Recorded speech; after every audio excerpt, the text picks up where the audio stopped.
Hello बच्चों, तो आज हम लोग स्टार्ट करते हैं। हर एक चैप्टर को हम लोग एक दिन में करेंगे, यानी वन शॉट में चैप्टर कंप्लीट करेंगे और उससे रिलेटेड जितने भी प्रॉब्लम्स हैं आए हुए उनको करेंगे, ताकि एक हमें समझ में आ जाए क्वेश्चन किस टाइप का आ रहा है जेई में और कैसे बनता है। तो आज हम लोगों ने पहला चैप्टर जो सिलेक्ट किया है वो सीक्वेंस एंड सीरीज किया हुआ है, ठीक है ना। तो सीक्वेंस एंड सीरीज में आपने एपी, जीपी, एचपी पढ़ा हुआ है, तो एक बार हम उसका क्विक रिवीजन लेते हैं और उसके बाद उससे रिलेटेड प्रॉब्लम्स को हम लोग सॉल्व करते हैं, ठीक है ना। तो सबसे पहले हम लोग इसमें क्या स्टार्ट करते हैं, अरिथमेटिक प्रोग्रेशन। तो अरिथमेटिक प्रोग्रेशन क्या होता है बेटा, अगर हम एपी की बात करें तो क्या होता है, a sequence in which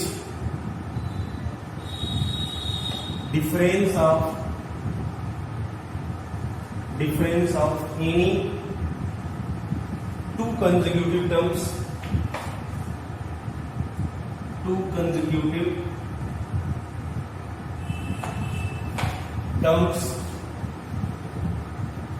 is constant is called arithmetic progression। जो कांस्टेंट टर्म्स होता है, यानी कि अगर हमने कोई सीरीज लिया हुआ है, मान लो कि it is given as a plus b, a plus 2d, a plus 3d, है ना। अब तो इस तरह से दिया हुआ है, ये एक सीरीज दिया हुआ है। क्या हो रहा है, हम हर एक टर्म्स में कांस्टेंट ऐड करते चले जा रहे हैं, तो एक सीरीज बन रहा है। देखिए इनके बीच का डिफरेंस कितना आ रहा है, डी आर, इनके बीच का डिफरेंस कितना आ रहा है, डी आर। तो एक constant second term minus first term D, third term minus second term D, fourth term minus third term, क्या है, डी आर। इसमें एक कांस्टेंट टर्म क्या है, किसी भी दो कंसेक्यूटिव टर्म्स का डिफरेंस क्या है, कांस्टेंट आ रहा है। तो ऐसे सीरीज को हम क्या बोलते हैं, एपी सीरीज, ठीक है ना। अब देखिए इसमें अगर आप देखें तो फर्स्ट टर्म आपने क्या लिया हुआ है, ए, सेकेंड टर्म क्या लिया है, ए एन। तो टी एन क्या होता है, a plus n minus 1 into d, that is the nth term of AP. ये क्या है, nth टर्म ऑफ एपी, ठीक है ना। एपी का nth टर्म है। और देखिए जो कॉमन डिफरेंस होता है ना, वो डी होता क्या है, डी इज इक्वल टू होता है T n minus T n minus 1, T n minus 1 T. अगर ये एन की वैल्यू 2 रखते हैं तो T2 माइनस T1, एन की वैल्यू 3 रखते हैं तो T3 माइनस T2, 4 रखते हैं तो T4 माइनस T3, यानी किसी भी दो टर्म्स का डिफरेंस क्या है, कांस्टेंट है, ठीक है। तो ये इसके nth टर्म का फार्मूला होता है। अगर हम सम ऑफ nth टर्म की बात करें तो इसी सीरीज का अगर सम निकालना है, यानी a plus d plus a plus 2d up to a plus n minus 1 into d, ठीक है ना। इसका सम निकालना है तो सम का फार्मूला होता है n by 2a plus n minus 1 into D. या तो फिर आप इसको ऐसे भी लिख सकते हैं कि n s is equal to n by 2, और देखो 2a को क्या लिख सकते हैं, a प्लस a। तो a और प्लस n टर्म क्या है, a plus n minus 1 into D, यानी कि हम फर्स्ट टर्म और प्लस लास्ट टर्म का सम, ठीक है ना। ये आपका क्या हो गया, sum of n terms of GP, sorry AP में हमने क्या पढ़ा कि nth टर्म कैसे निकालते हैं और nth टर्म का सम कैसे निकालते हैं, ये दो इंपॉर्टेंट फार्मूले, ठीक है ना। तो आपको इसको याद रखना है। अब इसके बाद हम लोग चलते हैं प्रॉपर्टीज ऑफ एन एपी। क्या कह रहा है कि अगर कोई fix number is able to subtracted each term in a given AP, the resulting sequence is also. कोई एपी दिया है a1, a2, a3 up to an। अब हमने क्या कर दिया कि सब में जो है कोई फिक्स नंबर ऐड कर दिया, तो ये एट लास्ट क्या होगा, आल्सो इन एपी, ठीक है ना। तो ये फिर क्या होगा, फिर से एपी में होगा। नेक्स्ट कह रहा है कि अगर किसी तरह किसी कांस्टेंट से मल्टीप्लाई कर देते हैं तो भी वो क्या होगा, एपी में होगा। यानी कि इसकी जगह पे अगर के a1 के a2 अप टू के an कर दे बेटा, तब भी ये क्या होगा, एपी में होगा। और फिर इसके बाद थर्ड क्या बोल रहा है कि अगर a1 a2 a3 up to an दिया हुआ है और ये दूसरा एपी दिया हुआ है, B1 B2 B3 up to Bn, अगर ये दो एपी है तो इनका सम अगर करेंगे, और वो भी सम कैसा होना चाहिए, करेस्पॉन्डिंग टर्म्स को ऐड करेंगे। यानी कि फर्स्ट टर्म को फर्स्ट टर्म के साथ, सेकेंड टर्म को सेकेंड टर्म के साथ, थर्ड को थर्ड के साथ, जो रिजल्टिंग सीरीज मिलेगी वो भी किसमें होगी, एपी में होगी। ठीक है ना। तो ये एपी की कुछ प्रॉपर्टीज है। अब इसमें एक चीज और आती है, वो क्या आता है कि अगर हमें एपी में 3 टर्म्स लेना है, 4 टर्म्स लेना है, तो हम कैसे लेते हैं। तो देखिए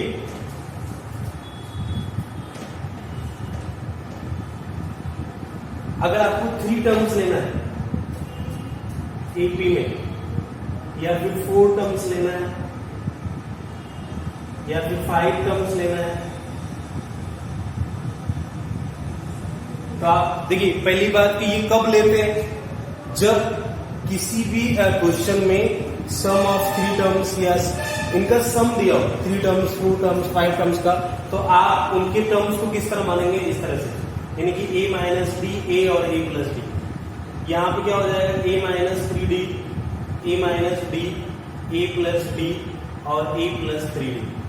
अगर फिर 5 टर्म लेना है तो कैसे लेंगे, a minus 2d, a minus D, a plus D, a plus 2d।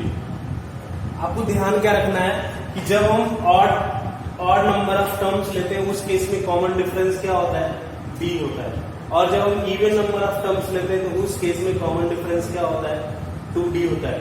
ठीक है ना। तो ऑड नंबर के केस में कॉमन डिफरेंस d आएगा और इवन नंबर के केस में कॉमन डिफरेंस क्या आएगा, 2d आएगा। यानी ओवरऑल हमें 3 टर्म्स लेना है तो क्या लेंगे, a minus D, a plus D. 4 terms लेना है तो a minus 3d, a minus D, a plus D, a plus 3d। 5 terms लेना है तो a minus 2d, a minus D, a और a plus D, a plus 2d। ये terms लेंगे और इन्हीं के बीच में से कोई है इस टाइप का क्वेश्चन आता है जिसमें या तो 3 टर्म्स लेना है, या तो 4 टर्म्स लेना है, या तो 5। लेकिन ध्यान रखना है हम इसका यूज कब करेंगे, जब क्वेश्चन में सम ऑफ टर्म्स दिया हो। ठीक है, sum of 3 terms, sum of 4 terms, sum of 5 terms अगर दिया हो तो उस कंडीशन में हम इस तरह से अज्यूम करेंगे। क्लियर होगा। चलिए नेक्स्ट टॉपिक पे आते हैं हम लोग। नेक्स्ट टॉपिक है हमारा ज्योमेट्रिक प्रोग्रेशन। तो ज्योमेट्रिक प्रोग्रेशन यानी जीपी में चलते हैं।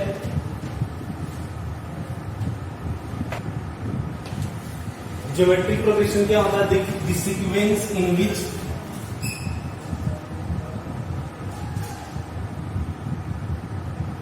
Ratio of any 2 consecutive terms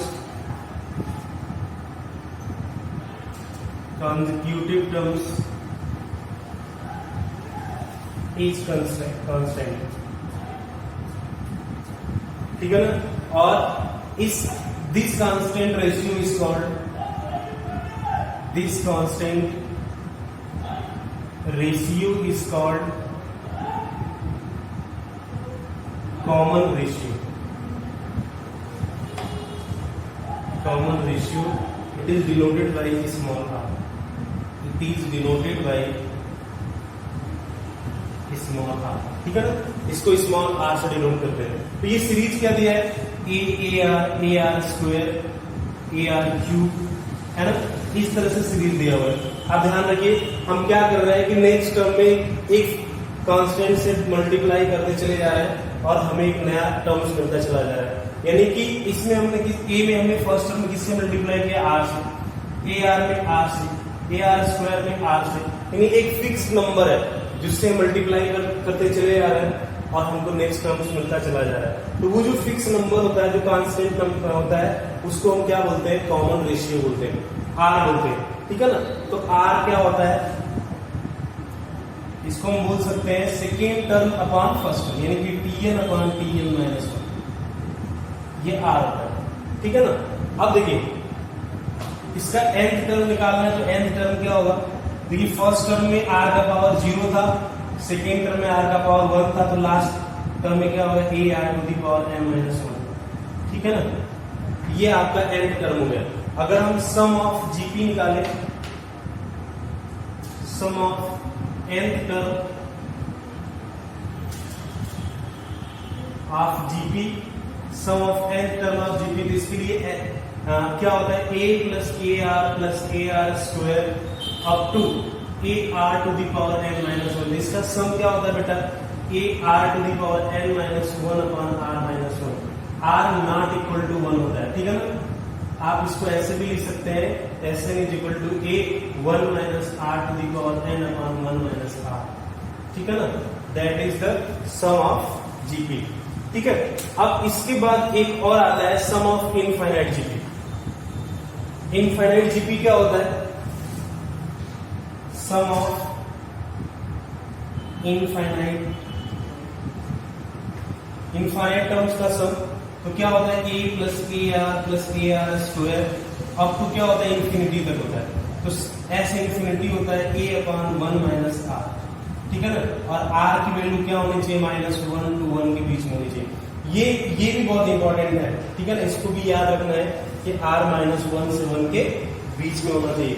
तो ये एक जीपी का क्विक रिवीजन है कि आप जीपी को एक देख सकते हैं कि इसमें सम का फार्मूला क्या होता है, nth टर्म का क्या होता है, इनफाइनाइट टर्म्स का क्या होता है, इसकी प्रॉपर्टी क्या होती है, ठीक है ना। तो आप इसको नोट करिए, फिर हम लोग आगे बढ़ते हैं। देखिए प्रॉपर्टीज ऑफ जीपी में क्या दिया है, if each term of GP is multiplied by a fixed non zero constant then resulting sequence is also in. यानी कि कोई सीरीज दिया हुआ है a1 a2 up to an, हम इसमें किसी कांस्टेंट से मल्टीप्लाई कर देते हैं तो भी ये सीरीज क्या होगा, तो भी ये सीरीज आपका जीपी में ही होगा, ठीक है ना। पहले भी जीपी में था और अब भी क्या होगा, जीपी में होगा। नेक्स्ट कह रहा है कि a1 a2 a3 an and this are two GP sequence, अगर इनके करस्पॉन्डिंग टर्म्स का मल्टीप्लाई कर दिया जाए तो जो न्यू सीरीज बनेगी वो भी क्या होगी, जीपी में होगी, ठीक है ना। थर्ड आता है टर्म्स लेने के लिए, तो अगर हमें 3 टर्म्स लेना है, ठीक है ना, तो क्या लेते हैं a बाई आर, a और a आर। और अगर हमें 4 टर्म्स लेना है तो a upon r cube, a by r, a r, ठीक है, a आर और a आर क्यूब। 5 टर्म्स लेना है तो हम ए बी में क्या लेते हैं, 5 terms a by r square, a by r, a r और a आर स्क्वायर। तो ध्यान देने वाली बात क्या है कि जो इवन नंबर ऑफ टर्म्स होते हैं उसमें कॉमन रेशियो क्या होता है, आर स्क्वायर होता है। जो ऑड नंबर ऑफ टर्म्स होते हैं उसमें कॉमन रेशियो क्या होता है, आर होता है, ठीक है ना। तो ये जीपी में टर्म्स कैसे लेते हैं ये उनका तरीका हो गया और ये जीपी की प्रॉपर्टीज हो गई, ठीक है ना। अब नेक्स्ट हमारा आता है एचपी, हार्मोनिक कोरिलेशन। तो देखिए नेक्स्ट हमारा क्या है, एचपी है। तो क्या होता है, दिस सीक्वेंस इन विच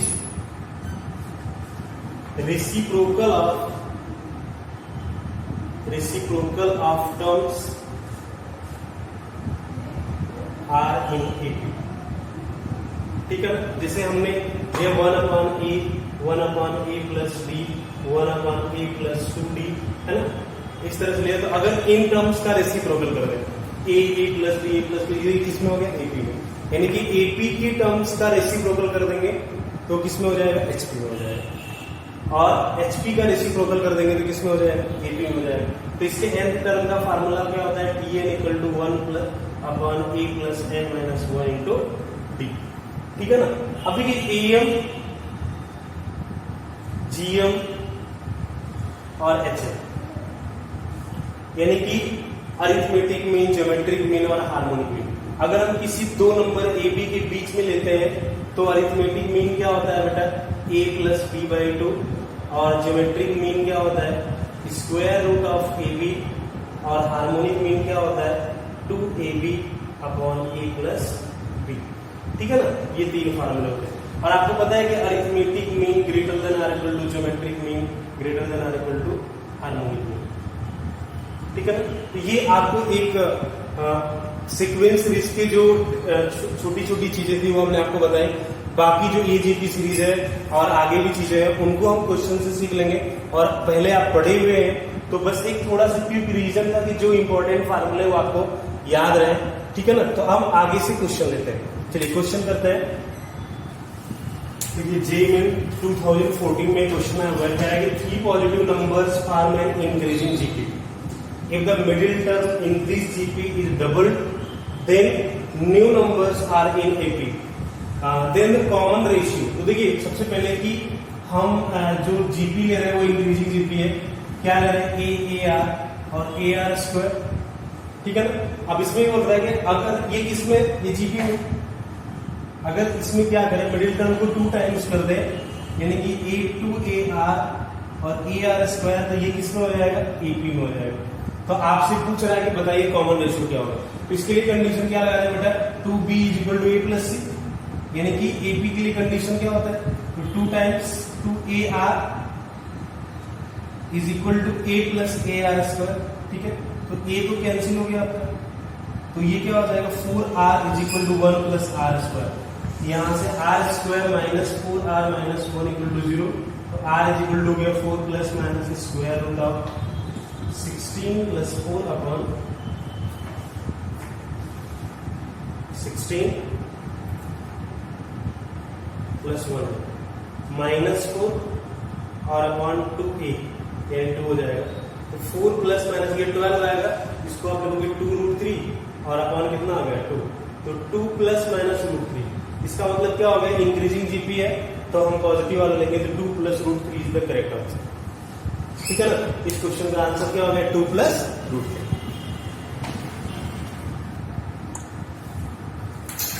देखिए क्वेश्चन दिया हुआ है कि 2006 first 10 terms of the series is this, is 16/m, then m is equal to, तो हम इसको लिख सकते हैं 1:3/5, 8/5 का स्क्वायर प्लस 12/5 का स्क्वायर प्लस 16/5 का square plus 4 square plus up to. ठीक है ना, तो आप देखिए अगर यहाँ पे तो सबकी डिनोमिनेटर में 5 का स्क्वायर है, इसमें हम क्या करते हैं, 5 के स्क्वायर से मल्टीप्लाई और 5 के स्क्वायर से डिवाइड करते हैं।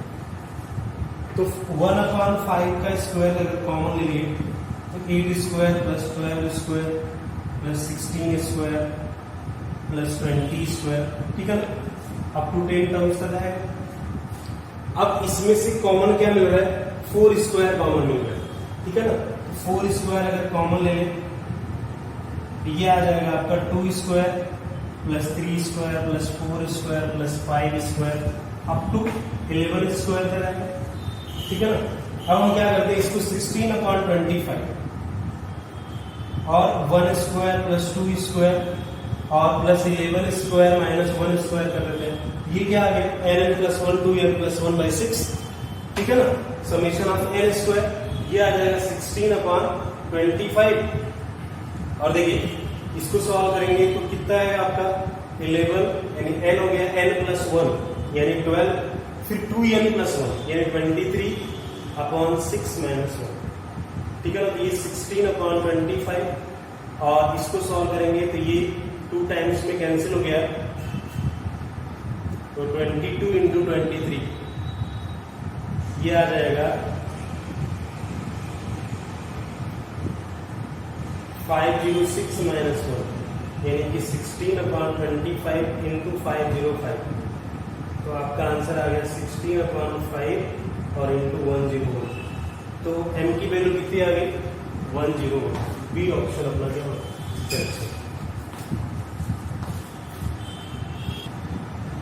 देखिए ये भी 2016 जेईई मेन में आया हुआ क्वेश्चन है। कह रहा है कि if the second, fifth and ninth term of non constant AP are in GP then the common ratio. तो सेकंड टर्म क्या होता है a + b, फिफ्थ टर्म क्या होता है a + 4d और नाइन्थ टर्म कितना होता है a + 8d। ये किसमें ईपी में, sorry non constant AP are in GP, ये जीपी में हो जाएगा। ठीक है ना, तो बीच वाले का स्क्वायर यानी a + 4d का स्क्वायर = a + d और × a + d 8d। ठीक है, b स्क्वायर = ac। जीपी के लिए कंडीशन क्या होता है, b = square root of ac होता है, तो b स्क्वायर क्या होता है, ac होता है। ठीक है, तो b स्क्वायर मतलब सेकेंड टर्म का square = first term × last term. अब इसको मल्टीप्लाई करते हैं, a square plus 16d square plus 8ad = a square plus 8d square और प्लस कितना हो जाएगा 9ad। a स्क्वायर तो कैंसिल हो गया, ये 8d स्क्वायर = ed हो गया, यानी कि हम ये कह सकते हैं a = 8d। ठीक है ना, a अगर 8d के इक्वल हो गया तो हमारा रेशियो कितना हो गया, ये क्वेश्चन में दिया होता है। ठीक है, कॉमन रेशियो पूछ रहा है ना। ठीक, तो if the second, fifth and ninth term of non-consecutive are GP then common ratio of GP, ठीक है। तो A इज इक्वल टू क्या आ गया, 8D आ गया ना, तो यहां से देखेंगे तो A प्लस D कितना आ जाएगा 9D, और A प्लस 4D कितना आ जाएगा 12D, और इसके बाद ये कितना हो जाएगा 16D, ठीक है ना। तो इसका कॉमन रेशियो पूछ रहा है 12/9 कितना आ गया 4/3, ठीक है ना। तो R की वैल्यू क्या आ गई 4/3।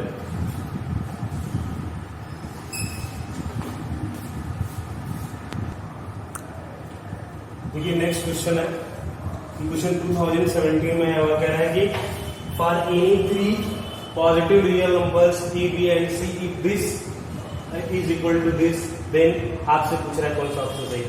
इसका मल्टीप्लाई करेंगे तो 225A स्क्वायर आएगा, तो आप इसको 15A का स्क्वायर लिख सकते हैं, प्लस 9B स्क्वायर आएगा तो 3B का स्क्वायर लिख सकते हैं, 25C स्क्वायर आएगा तो 5C का स्क्वायर लिख सकते हैं, माइनस 75AC माइनस ये कितना आ जाएगा 45BC, और माइनस हो जाएगा 15BC, ये AC sorry AB equal to क्या आ गया 0, ठीक है ना।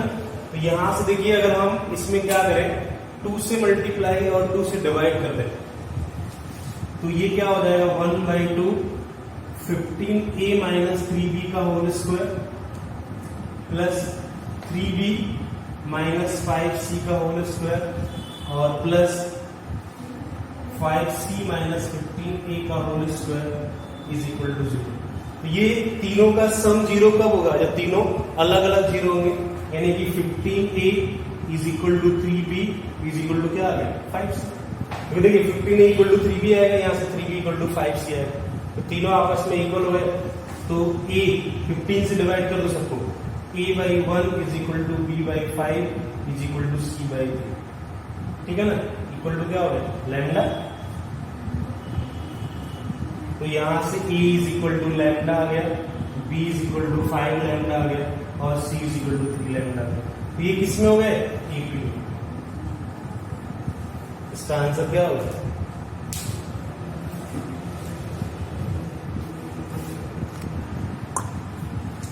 ये क्वेश्चन दिया हुआ है sides of right angle triangle are in arithmetic progression, if triangle has area 24 then what is the length of smallest side. देखिए ट्रायंगल है, और ट्रायंगल में आपको पता है कि 3 साइड्स होते हैं। मैंने आपसे क्या बताया था, जब सम ऑफ साइड्स दिया, अच्छा ठीक है, हमको एरिया दिया हुआ है, ये राइट एंगल ट्रायंगल है, तो इसकी एरिया दिया, हम मान लेते हैं कि ये A माइनस D है, ये A और ये क्या है A प्लस D है, two A into A minus D, और ये किसके इक्वल होगा 24। तो यहां से A minus B is equal to कितना हो गया 48। और देखिए आपको पता है कि A माइनस B का square plus A square is equal to A plus D square, ये हो जाएगा A square plus D square minus 2AD plus A square equal to A square plus D square plus 2AD, ठीक है ना। A square D square क्या हो गया cancel हो गया, A square is equal to 4AD, तो A इज इक्वल टू कितना आ गया 4D, A is equal to 4D आ गया। तो आपसे ठीक है A is equal to 4D इसमें रख देते हैं, तो 4D into 3D is equal to 48, तो यहां से 3 इंटू 4 कितना हो गया 12, ये 4 आ गया, तो D इज इक्वल टू कितना आ गया 2, D की वैल्यू 2 आ गई, यानी कि स्मॉलेस्ट साइड कितना हो गया A कितना आ जाएगा D2 आ गई, तो A आ गया आपका 8, ठीक है ना। तो A 8 आ गया, तो स्मॉलेस्ट साइड पूछा है ना, तो स्मॉलेस्ट साइड क्या हो जाएगा बेटा, स्मॉलेस्ट साइड आपका हो जाएगा A माइनस D यानी 8 माइनस 2, ठीक है ना। तो ये 6 यूनिट का लेंथ होगा, स्मॉलेस्ट साइड क्या हो गया 6।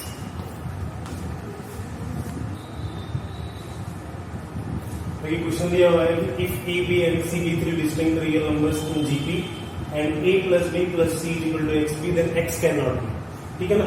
तो देखिए A plus B plus C is equal to क्या दिया XB, तो A प्लस C क्या होगा बेटा x minus 1 into D, square कर देते हैं, दोनों साइड का स्क्वायरिंग करते हैं, a plus c square is equal to x minus 1 square into b square, a square plus c square plus 2ac is equal to, अब देखिए इसमें एक चीज बोला है कि ए बी सी किसमें, जीपी में, तो b square is equal to क्या हो गया ए सी, तो बी स्क्वायर की पोजीशन में क्या रखेंगे ए सी एक्स माइनस 1 का स्क्वायर, तो आप देखेंगे ए सी को एक साइड ले जाएंगे तो a square plus c square is equal to ये हो जाएगा x square plus 1 minus 2x minus 2 into a c, ये आपका आ गया a square plus c square is equal to x square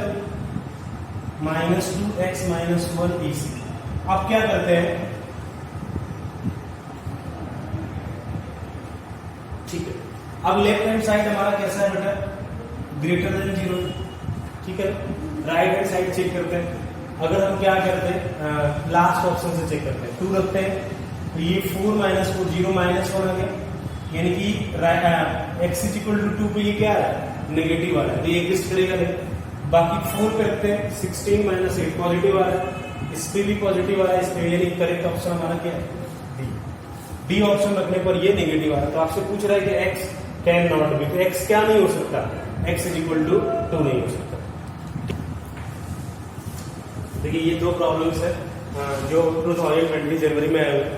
first question बोल रहा है 2 to the power 1/4, इसको हम लिख सकते हैं 2 square to the power 1/16 और 2 cube to the power 1/48 up to infinity, ठीक है ना, तो इसको आप क्या लिख सकते हैं 2 to the power 1/4 प्लस ये 2 से डिवाइड होगा तो चलो ठीक 1/4 plus 1/8 plus 1/16 plus up to, ये कैसा हो गया 1/4 1/2, तो 1/2 इसका कॉमन रेशियो आ रहा है, तो 2 to the power infinite series है तो a अपॉन 1 माइनस था, ठीक है ना, तो 1/4 अपॉन 1 माइनस 1/2, तो ये 1/2 आ गया, यानी ओवरऑल आ गया 2 to the power 1/2, यानी स्क्वायर रूट ऑफ 2 इसका करेक्ट आंसर, ठीक है, इसका आंसर क्या होगा square root of 2। Next question देखते हैं, कह रहा है 5 numbers are in AP whose sum is 25, sum दिया यानी हम नंबर्स क्या मानेंगे a minus 2d, a minus b, a plus d, a plus 2d, ये नंबर्स अज्यूम करेंगे और इनका सम कितना दिया हुआ है, इनका सम दिया हुआ है 25, ठीक है ना, तो सम 25 दिया है तो आप सम कर लो 2d कैंसिल होगा d, यानी 5a इज इक्वल टू 25, तो a कितना आ गया बेटा 5, a 5 आ गया, तो इनका प्रोडक्ट कितना दिया है, प्रोडक्ट दिया है आपका 2520, ठीक है ना, तो 5 minus 2d 5 minus d 5 plus d and 5 plus 2d is equal to 2520। अब क्या करेंगे, ये 5 से डिवाइड किया 504 आ गया, इसका मल्टीप्लाई करेंगे तो 525 माइनस डी स्क्वायर और 25 minus 4d square is equal to 504, इसका मल्टीप्लाई करेंगे 625 हो गया और ये 4d टू द पावर 4,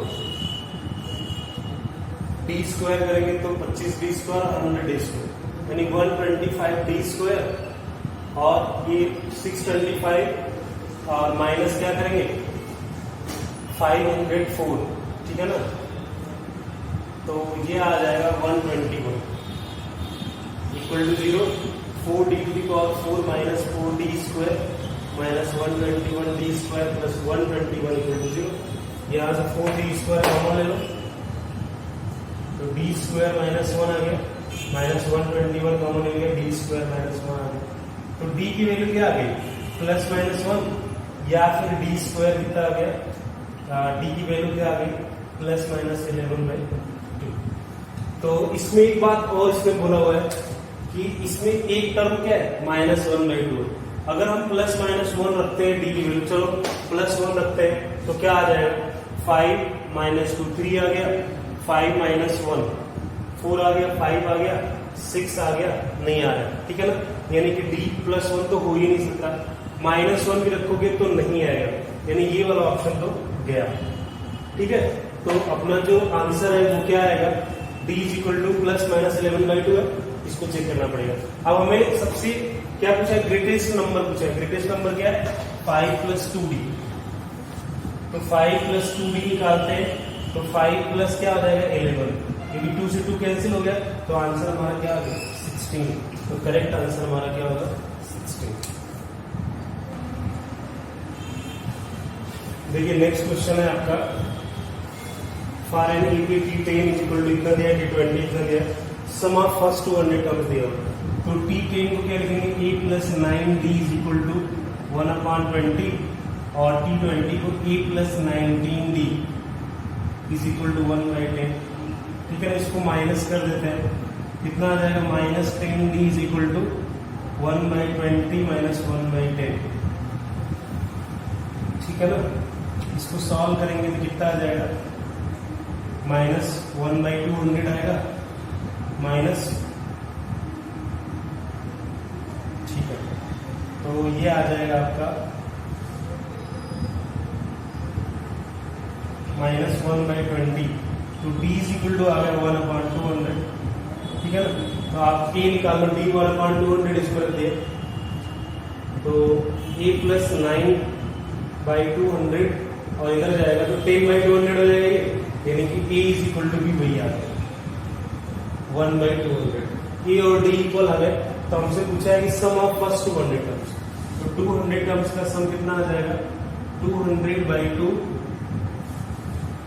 और फर्स्ट टर्म यानी 2 ही होता है 2/200 प्लस n-1 यानी 199 और इंटू d 1/200, 101/200 हो गया, ठीक है ना। तो ये आ जाएगा कितना 101/2, तो 101/2 ये 101 हो गया बाई 200 है, 101/2,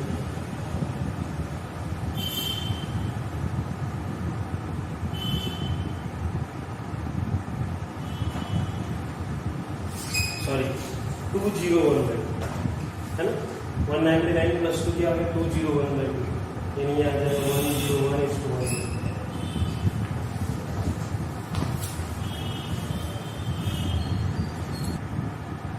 देखिए नेक्स्ट क्वेश्चन है sum of 3 + 4 + 8 + 9 + this up to 40 terms is equal to 102 m, m की वैल्यू पूछ रहा है आपसे।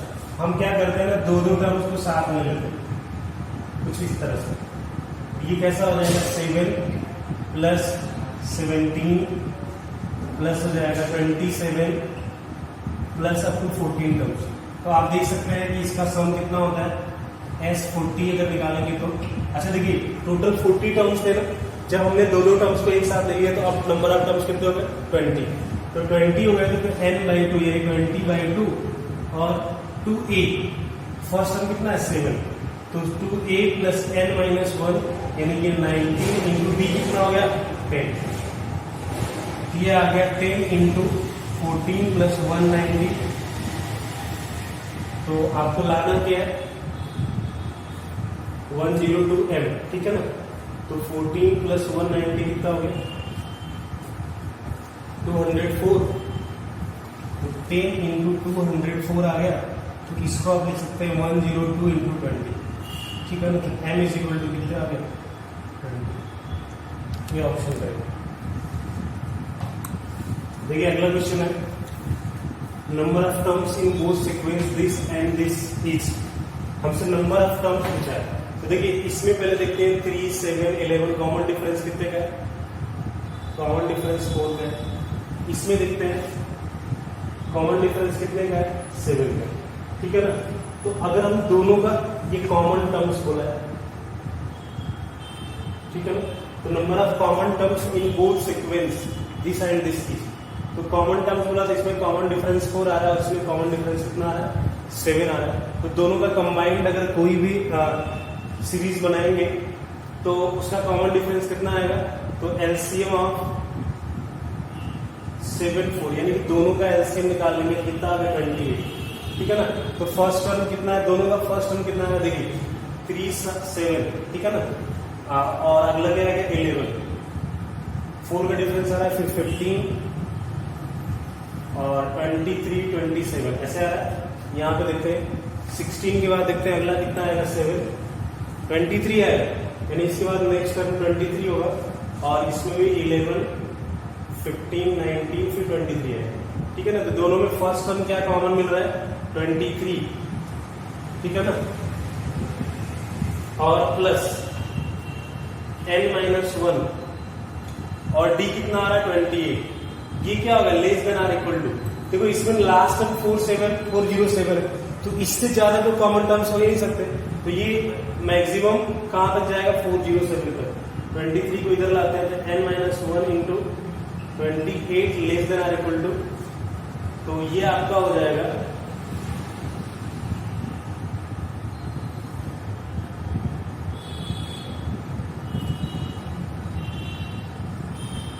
97 23 माइनस कर दो 407 माइनस 23, ये 4 आ गया 384, ठीक है ना।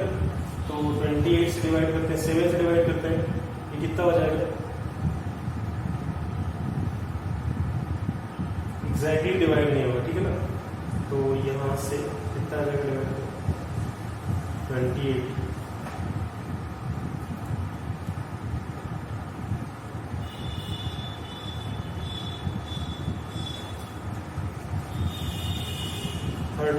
कुछ आएगा ना, n-1 less than or equal to 13 point something, तो n less than or equal to, ठीक है। तो n की वैल्यू कितनी आ गई 14 आ गई, ठीक है ना। इस क्वेश्चन का आंसर क्या होगा 14।